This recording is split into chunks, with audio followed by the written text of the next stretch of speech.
I'd like to call the Gurnee Village Board meeting of September 24th, 2018 to order. Roll call, please, Andy. Jacobs. Present. Ross. Here. Garner. Here. Balmas. Present. Hood. Here. Thorstensen. Here. 6 present. Okay, Mayor Kavak was not able to join us tonight, so it'd be appropriate this time for a trustee to make a motion for a Mayor Pro Tem to chair the meeting. I'll make the motion. Second. Motion for, Jeannie Balmas. okay. Motion by Trustee Hood, second by Trustee Garner for Trustee Balmas to serve as Mayor Pro Tem tonight. Roll call, please, Andy. Voice vote. Okay. Jacobs. Aye. Yeah. Ross. Aye. Garner. Aye. Balmas. I guess I vote for me. Okay. Hood. Yes. Thorstensen. Yes. 6 aye.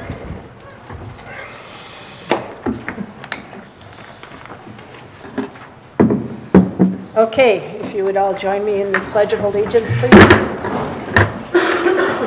I pledge allegiance to the flag of the United States of America and to the republic for which it stands, one nation under God, indivisible, with liberty and justice for all.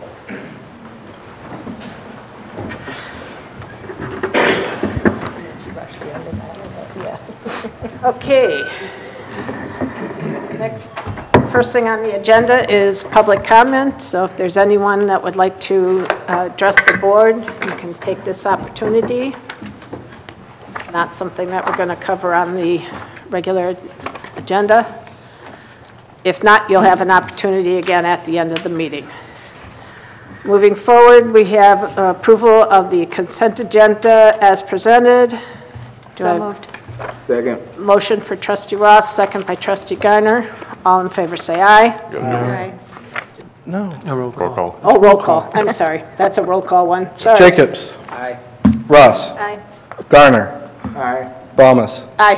Hood. Yes. Thorstensen. Yes. 6 aye. All right. Patrick, would you read the consent agenda, please? Item number 1, approval of the minutes from the August 27, 2018 and September 10, 2018 Village Board meetings. Item number 2, approval of Information System Division's request to enter a 36-month agreement with AT&T for switched Ethernet service at a monthly cost of $712.20 per month, State of Illinois Central Management Services contract. Item number 3, approval of Information Systems Division's recommendation to renew a 1-year Microsoft Software Assurance Maintenance Agreement with CDWG at a price of $22,640, State of Illinois Central Management Services contract. Item number 4, approval of granting a temporary Class 9 liquor license to St. Paul the Apostle Church for an event to be held on October 6, 2018 at 6401 Gages Lake Road. Item number 5, approval of setting a bid date of October 15, 2018 for the Hunt Club Road Water Main Replacement Project and the Washington Street Path Project east of Hunt Club Road. Item number 6, approval of Engineering Division's recommendation to award the Almond Road Delivery Station Storm and Sanitary Sewer Improvement Project to the low bidder, Campanella & Sons, Inc., at a cost of $48,515.20. Item number 7, approval of Engineering Division's recommendation to award the Chelsea Crossing Drainage Improvement Project to the low bidder, Campanella & Sons, Inc., at a cost of $40,241.65. Item number 8, approval of request for Deputy Chief Brian Smith to attend the International Association of Chiefs of Police Annual Conference in Orlando, Florida from October 6th through 9th, 2018 at an estimated cost of $1,800. Item number 9, approval of Utility Supervisor Brett Fritzler's request to participate in the Village's Tuition Assistance Program in pursuit of a bachelor's degree in Public Administration from Columbia College. Item number 10, approval of payroll for period ending September 14, 2018 in the amount of $827,273.43. Item number 11, approval of bills for the period ending September 24, 2018 in the amount of $1,356,153.37. Okay. Do I have a motion for approval? So moved. So moved. Second. Motion by Trustee Garner, second by Trustee Thorstensen. Roll call vote. Andy, please. Jacobs. Aye. Ross. Aye. Garner. Aye. Balmas. Aye. Hood. Yes. Thorstensen. Yes. 6 aye.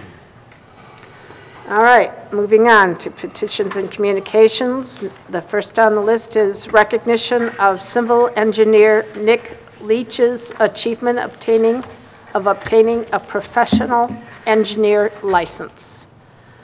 And Scott, Scott is going to meet you down front, all right. and you will both. Scott, would you like to join us, please? There's a mic there. I got it turned on. There you go. I think you wanted to present it.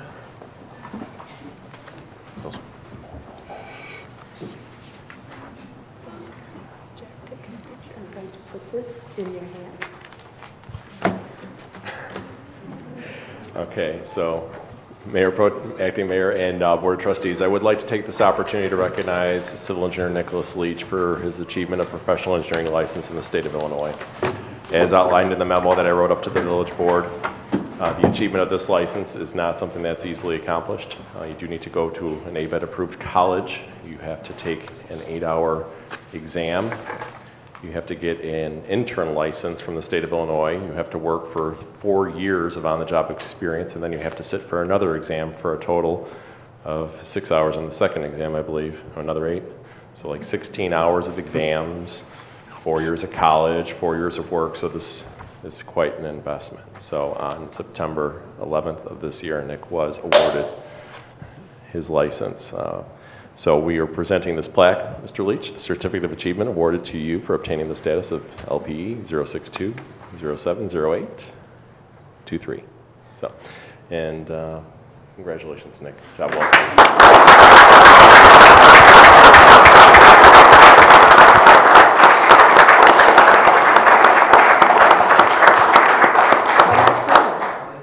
Thank you so much. We're so proud of you. What an achievement. Those are the fun things mayors get to do. I get to do because she's not here.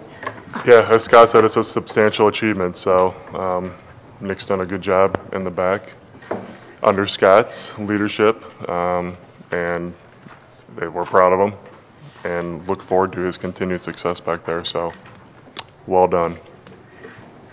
All right, next on the agenda is approval of Mayor Kovarek's recommended appointment of David Ziegler to the position of village engineer.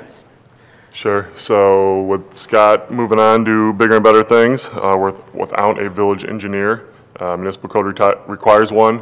So David previously served in this capacity. We're recommended to reappoint him to that position, and this is will be a temporary appointment. We're in the process of recruiting for the replacement of the village engineer. So once that person is identified and brought on board, then we will bring that person forward and appoint them as village engineer. So as I said, this is just a interim fill-in that David has agreed to accept. Move to We'll do approve. roll call. Roll call. Another hat. Move to Okay. approve. Motion by Second. Trustee Ross and second by Trustee Thorstensen. Roll call vote, please, Andy. Sure. Jacobs. Aye. Ross. Aye. Garner. Aye. Balmas. Aye. Hood. Yes. Thorstensen. Yes. 6 aye. All right. Next, we have approval of proclamation designating October 2018 as Let's Talk Month in the village of Gurnee. Let's Talk Month, whereas studies show that good communication between parent and child is essential to development of children and provides them with the strengths they need to make positive choices. And it is widely known that if a parent opens the lines of communication about day-to-day events, the child will more likely seek input on more serious issues as well. And children will share more if they think their opinions matter. And hectic family schedules sometimes minimize opportunities for family discussions. And a primary goal of the Healthy Communities Healthy Youth Organization is to help communities develop and implement coordinated long-term efforts to promote the healthy development of all children and adolescents. And Healthy Communities Healthy Youth has spearheaded this initiative to heighten the awareness of the value of good parent-child communication and increase its frequency. And the Village of Gurnee supports the Healthy Communities Healthy Youth organization and the development of assets that will help young people grow up healthy, caring, and responsible. Now, therefore, as the Village of Gurnee does hereby proclaim October 2018 as Let's Talk Month, this month I encourage families to open the lines of communication with their children. Do I have a motion to approve? Second. Motion by Trustee Jacobs, second by Trustee Garner. All in favor? All in favor? Aye. Aye. Okay. Motion passes. All right, next on the agenda is approval of proclamation designating October 2018 as Crime Prevention Month in the Village of Gurnee. Whereas the vitality of the Village of Gurnee depends on how safe we keep our homes, neighborhoods, schools, workplaces, and communities. And crime and fear of crime destroy our trust in others and in civic institutions, threatening the community's health, prosperity, and quality of life. And people of all ages must be made aware of what they can do to protect themselves and their families, neighbors, and co-workers from being harmed by crime. And the personal injury, financial loss, and community deterioration resulting from crime are intolerable and require investment from the whole community. And crime prevention initiatives must include self-protection and security.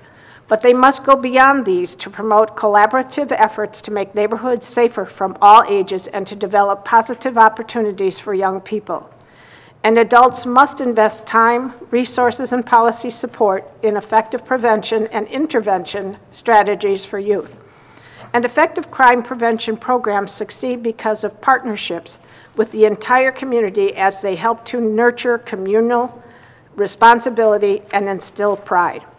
Now, therefore, the Village of Gurnee does hereby proclaim October 2018 as Crime Prevention Month throughout the village and urge all citizens, government agencies, public and private institutions, and businesses to invest in the power of prevention and work together to make the Village of Gurnee a safer, stronger, more caring community.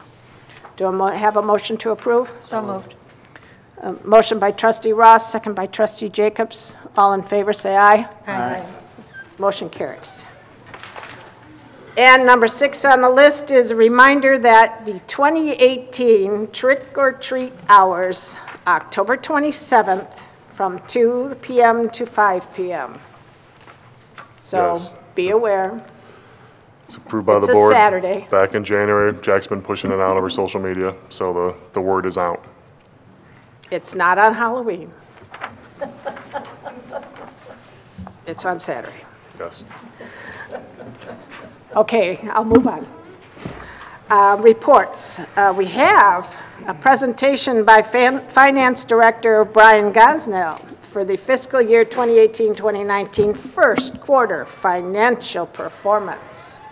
Yeah, so included in your packet was the financial status report. Brian switched up the format a little bit to make it more consistent with other documents we've been producing and also included some more information in it that he'll go over. But it's first quarter report, so he's going to run through those numbers quick to let the board know where we're at after the first 3 months of the fiscal year.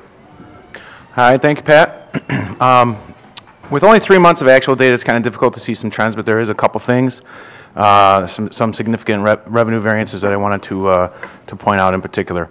Before we get into the numbers, just where we're at, fiscal year 2017-18 audit is scheduled to be presented on October 22nd. That kind of officially closes out fiscal year 17 and 18.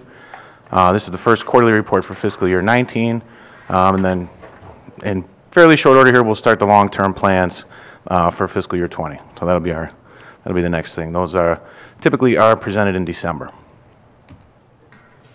As Pat mentioned, made a few changes to the report. Really, the idea here was to streamline it, make it more user-friendly for online reading.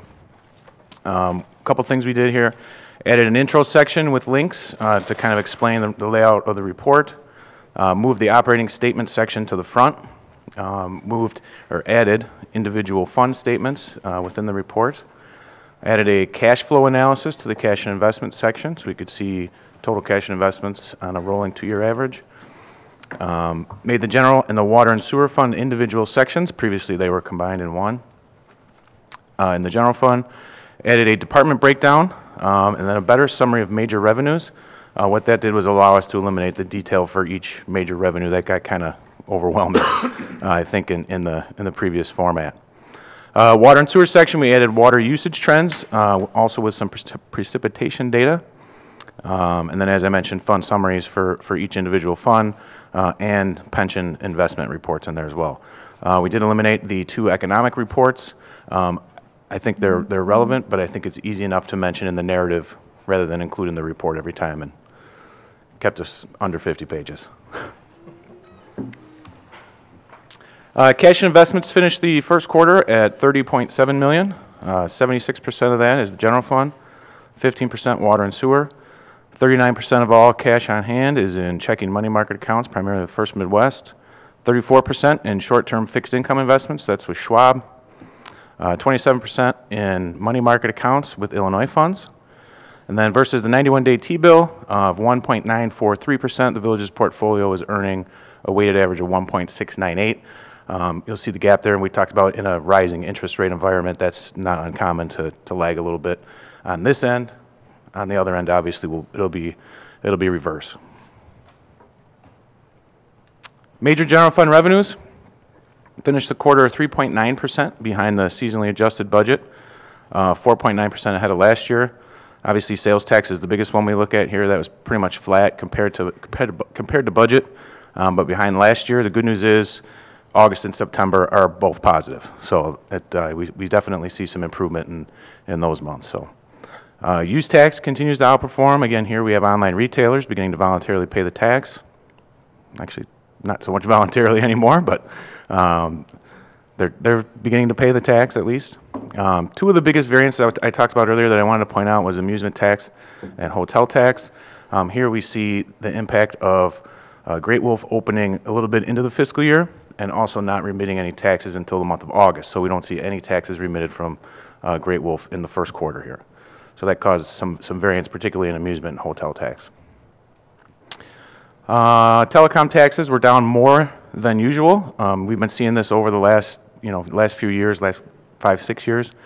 We actually budgeted for a 6% drop. It's actually looking like it's more like 10, and that is sustained through the first quarter here. So I would imagine that variance will carry through the end of the year. Building permits slightly off budget last year. I think this is probably more of a timing issue, although we did see some value of permits down a little bit this year versus last year. Income taxes are off budget and last year. This is due to really a timing issue of last year because the state accelerated 2 payments when they added or I should say reduced it by 10%, reduced what they were distributing by 10%. So that was kind of the offset for that. So that skews the variance figures a little bit there. Looking at Brian? Just from our discussion earlier, though, while Great Wolf didn't pay originally, they lagged for those first 2 months. They're on track now. They did, yeah. I think there was essentially working out some accounting procedures on their end to be able to get the proper forms and fill them out correctly. And they were in constant contact with them the whole time. So it's just a matter of training the staff how to get those taxes remitted. September was not a problem. One other thing. That telecom tax, that's only for landlines, right? Correct. And Well, so, I shouldn't say that. It does apply to phone usage of cell phone plans, not data, which is where we end up with the discrepancy there, because most people are communicating now via their data plan versus a minutes plan. thanks. General fund revenues in total finished just slightly off budget at 24.7%. A couple categories here. Taxes finished 22.63. These are largely timing because of Great Wolf, as we just talked about, and franchise taxes. License and permits also finished under 25% at 4.7. This is timing of business and liquor licenses. Other than that, all categories were over 25% for the first quarter. On the expenditure side, total general fund expenditures finished under budget, 23.52%. Salaries and wages category was slightly over, and that's due to the timing of payrolls. We had 3 payrolls in the month of May. The other category that was over was other contracted services, finished at 54.8% of budget, and that's insurance premiums, the timing of insurance premiums. We pay those 100% at the beginning of the year. Other than that, all other categories were under budget. On the water and sewer fund side, revenues finished the quarter at 25.71% of budget. Charges for service were up. We had increased water in July particularly, so we saw that. And also Great Wolf coming back online, we added their usage obviously back in. Investments and contributions finished at 17%. This is more of an accounting adjustment that needs to be made. It should come in line right with budget here. I don't see any variance that'll carry through. It's just timing of an interest adjustment that finance has to make. On the expenditure side of water and sewer, finished quarter 22.46% of budget. Here we see employee benefits and other contracted service categories again. These are work comp in the employee benefits category, and then liability insurance premiums in the other contracted service category. Other than that, everything finished under. Police and fire pension funds. Police pension had an average monthly portfolio balance of $50.8 million. Anybody on the pension board will tell you that's a milestone they've been trying to reach. FY19 gains in income $2.6 million for an annualized return of 20.26, 12-month rolling return of 13.18, and a 36-month rolling return of 7.34. And again, here just keep in mind the actuarial assumption is 7. On the fire pension side, $37.5 million, gains in income of $1.3 million, annualized return 13.46, 12-month rolling just over 8, and then the 36 at 7.39. So if you look at that 36-month rolling return, you can see how it evens out. You see the discrepancies in returns based on their investment model, but in the long run, they usually are pretty close. And with that, I'm happy to take any questions.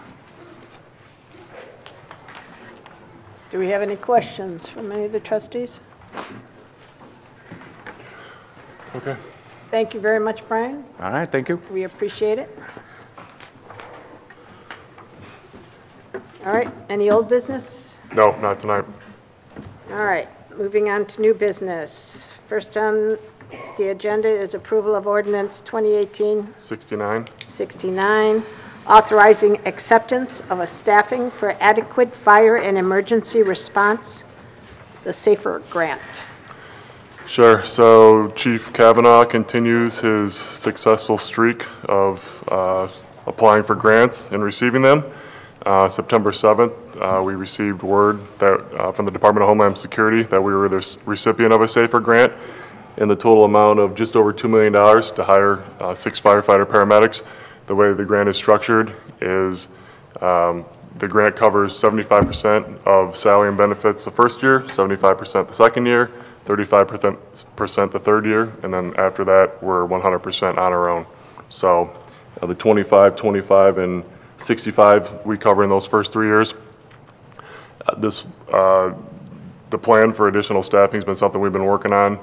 If the desire is to have a third fire station to increase the service of the community, there was some steps that Chief Kavanaugh was working through. First one was equipment. We kept an extra ambulance on board. He's in good shape with the equipment. Second one was staffing. So this is kind of step 2 of that process. It'll allow us to staff our 4th ambulance 24/7, 365, which is a positive for sure. We have 180 days to bring these positions on board. So that would set a deadline basically of March 1st, 2019. The positions would have to be on board to cover that last couple months in the first year. We do have adequate funding in the budget. Going forward, taking a look at our financial position, Chief Kavanaugh is looking at some additional or some services that the fire department provides that can be billed for. As you know, we bill for resident transports, what the insurance will cover. There's also an opportunity to bill for fire department response to car accidents, to bill all the auto insurance, and we're thinking of following the similar format. If it's a resident, we just collect what the insurance covers. If it's a non-resident, balance bill the remaining. So that's a proposal that'll be brought forward here in the near future. Still working through that, but that looks like that could be an additional $150,000 a year based on the number of incidents they're responding to. Also have the fire district contract, which is up for renegotiation in 2020. So the fire district is aware that the village has received this grant, talked about it last Wednesday at their district meeting. They were excited about it. They realize that this is additional cost to the village. and will impact the amount of their contract. So we have that out there. We also have some debt rolling off with Aquatic Center debt service payment that'll be coming available. So there are some opportunities to fund the remaining portion that the grant doesn't cover and carry that forward. So as I said, this is something that we've been working towards. We're excited about the opportunity that we received this grant. So this is just the village board formally accepting it. Chief Kavanaugh will have a lot of homework and documents that need to be submitted to the Department of Homeland Security. And again, with that 180-day time frame, we've got a list in place that's pretty fresh, but obviously want to get started on that sooner rather than later. So a lot of coordination between the fire department and HR to get that process rolling as well. So, and the chief's here if there's any specific questions about the grant or how that works going forward. Any questions? I do just have one. On the billing, is that come in to that potential billing, will that come in-house through the finance department, or is that going to be something that's done? It would be done through a third-party billing contract. We actually had a meeting with a cost recovery company to get the details last Wednesday. Finance sat in. They'll be involved as far as same setup we have with our ambulance billing. We work with them. They're the professionals with that. We'll supply the data. They'll keep track of the dollars. Oh, okay. Very good. Congratulations, sir. You are the champ. Thank you. Finding those grants, and I love it. Move to approve. Second. Motion by trustee Ross, second by trustee Jacobs. Roll call vote. Andy, please. Jacobs. Aye. Ross. Aye. Garner. Aye. Thomas. Aye. Hood. Yes. Thorstenson. Yes. 6 aye. All right, motion carried. All right, next on the agenda is approval of ordinance 2018-70, granting a special use permit pursuant to the Gurnee zoning ordinance for 6557 Route 132, Suite 150. Sure, so you had a memo from our associate planner, Clara Schroff, on this. McAllister's Deli, which is going to be occupying the former Panera site, was before the Planning and Zoning Board on September 5th, requesting a second wall sign on the southern side of the building. They're looking for each sign, 2 signs, each to be 45 square feet, so 90 square feet total. Per the PUD, 60 square feet is allowed, so the size they're looking for is a little bit bigger than what's allowed. And then also, as it relates to the sign code, wall signs are allowed on walls that face a public street or parking lot which has windows or a public entrance. So those that are familiar with this building know that it faces to the north. The southern side, there are no public entrances or entrances or windows on that southern side. Planning and Zoning Board debated it for a little bit and is forwarding a 5-2 favorable recommendation. The 2 dissenting votes were concerned that approving the special or recommending the special use permit would set a precedence with the neighboring shops. So Attorney Winter addressed that at the meeting. The other members felt that this was a unique circumstance given the orientation and location of the building and supported the request for the second wall sign and the size. So that is what's before you tonight. There are some illustrations in your packets. You can see what the front and rear signs look like, and then I believe the petitioner's here as well if there's specific questions. Okay, do we have any questions from the trustees? Trustee Garner? The sign looks large to me. I'm always concerned about the size of the signs. How does this sign look in comparison to the other signs on that building? Is there anyone who can speak to that? Do you have a feel for that, Tracy, how this compares to what's currently out there? Sorry. The signs are comparable in size to the existing signs that are on the building. Also, keep in mind that our sign ordinance is based upon a ratio on the width of the storefront. And if I apply the ratio to the storefront width of this store, they would be allowed under code to get a 46 square foot sign. This is a 45 square foot sign. So does the sign include,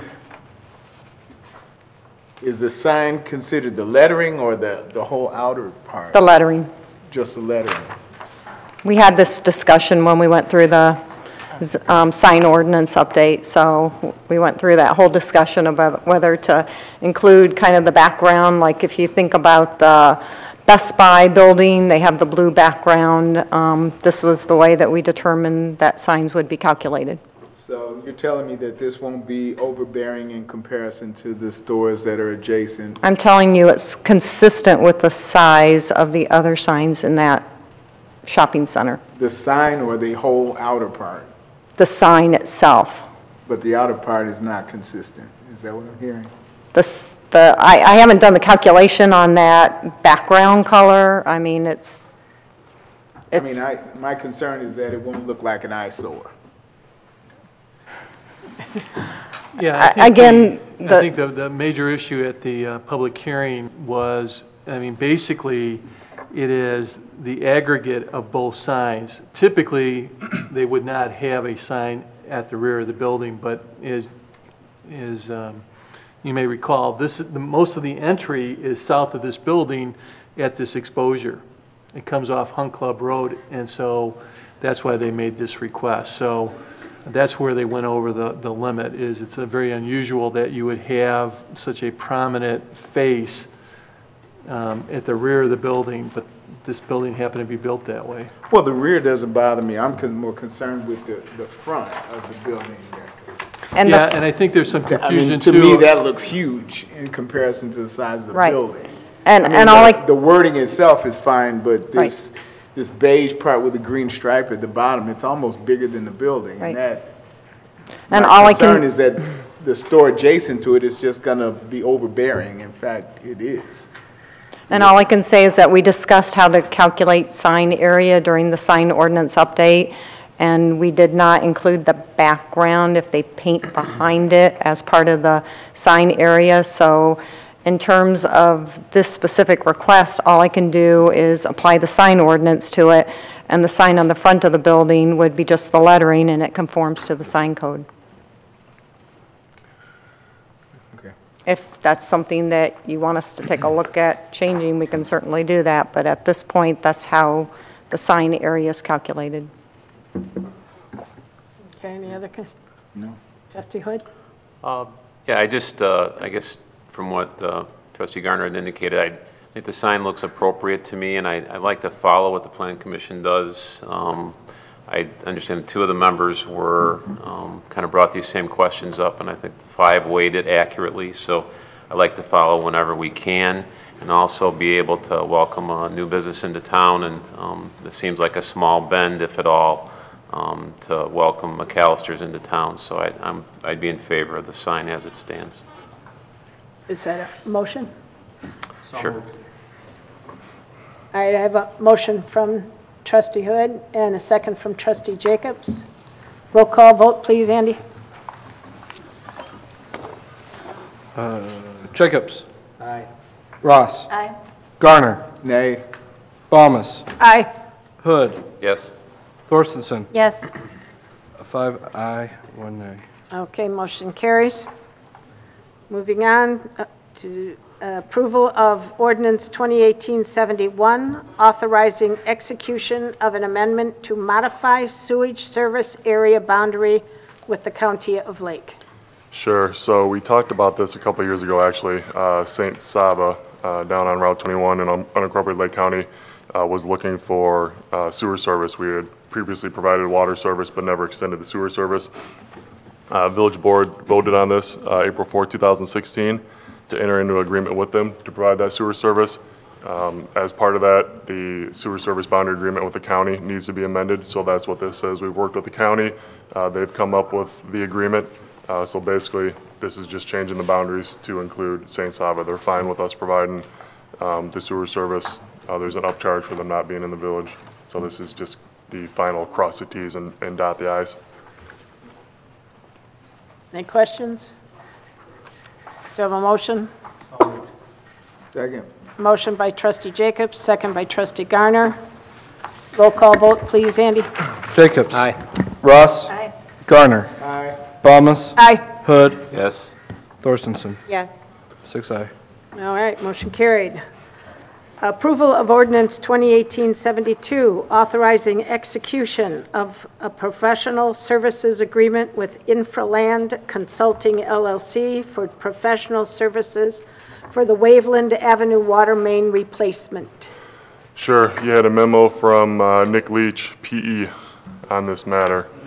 As you know, the capital plan has Waveland Avenue between Grand and Woodlawn in next year for resurfacing, reconstruction. The water main underneath that road is shot, so as we've been doing, when we tear up the roads, if the water main needs to be replaced, replace the water main at the same time, so we're not going back and dealing with water main breaks on new pavement. Anytime you touch water main, you're dealing with the Illinois EPA for permitting for that. So we've used Infraland in the past. We use them on Belle Plaine and Magnolia, as well as Emerald and Old Grand last year. The work they provide met our needs, and they have it down as far as dealing with the Illinois EPA. So we reached out to them again for assistance with Waveland. They came back with a not to exceed of $23,600 to prepare those plans and get those third-party permits. So this is queuing it up, so we're ready to go when we get to this project next year. Okay, any questions? Do I have a motion? Yes. Second. Motion from trustee Jacobs and a second from trustee Thorstensen. Roll call vote, please, Andy. Jacobs. Aye. Ross. Aye. Garner. Aye. Balmas. Aye. Hood. Yes. Thorstensen. Yes.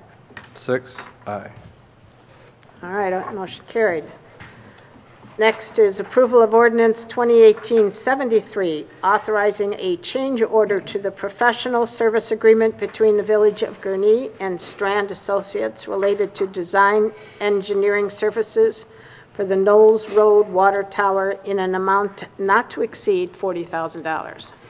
Sure, so every day we get a little closer to putting shovels in the ground out there for the water tower and new pressure zone. With this project, now that we have contractors on board, they've got to submit shop drawings and technical specifications for a lot of the items related to this improvement. So Strand was the consultant we used that put a lot of the plans together. So from our perspective, it only makes sense that if we need assistance that we involve Strand to look at those.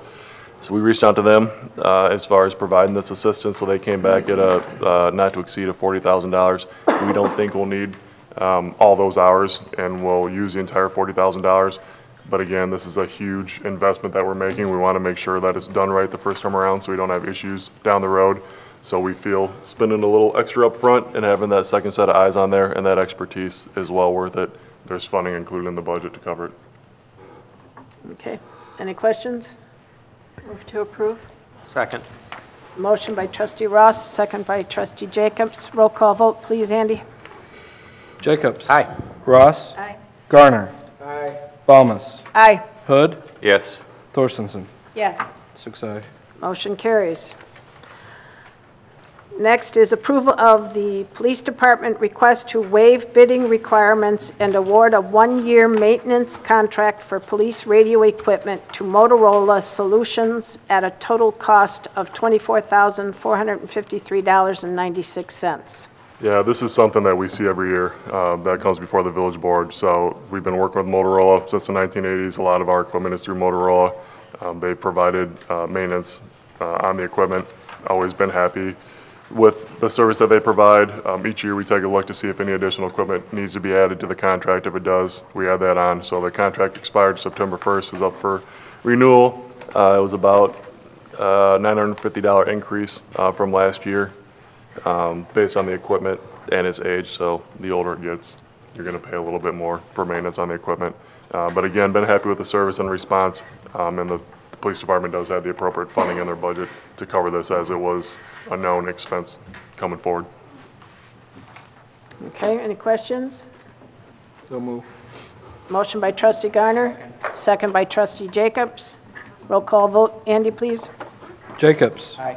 Ross. Aye. Garner. Aye. Balmas. Aye. Hood. Yes. Thorstensen. Yes. 6, aye. Motion carried. All right. Moving along then, we have, is anybody that would like to address the board with public comment? Going once, going twice. Yeah, I would say, yeah, just a reminder, so next Monday, we're off, so we're back here October 8th, so we don't have back-to-back Monday meetings. So the first meeting in October is on the second Monday, not the first. Oh, good thing that you Yes. put that little reminder out there. For some people, like myself. Show up next Monday, but I won't be here. Okay, fine. All right. Motion by trustee Jacobs, second by trustee Garner. All in favor, say aye. Aye. We're adjourned.